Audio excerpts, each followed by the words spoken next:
উপন্যাস অবাধ্য হৃদয়ের তৃষ্ণা লেখিকা ইনায়া ইবনাত আয়রা।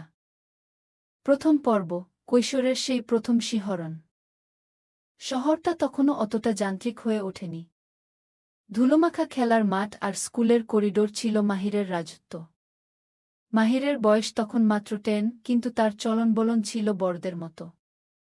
শ্যামলা গায়ের রং, সিল্কি চুল আর শার্টের উপরের 3টে বোতাম সবসময় খোলা রাখা, এই ছিল তার চিরচেনা হট লুক। হাতের ব্রেসলেটটা নাড়াচাড়া করতে করতে সে যখন ক্লাসে ঢুকত, সবার নজর থাকত তার দিকেই।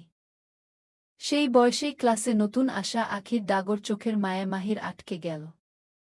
আখি ছিল ধবধবে ফর্সা, আর তার ঠোঁটে সবসময় হালকা লিপস্টিকের আভা থাকত।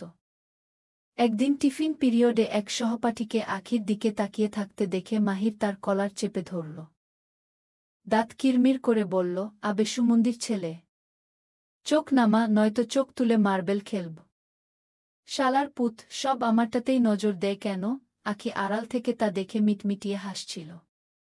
সেই কাঁচা মনেই প্রথমবার জেগেছিল এক অবাধ্য তৃষ্ণা, আখিকে নিজের করে পাওয়ার।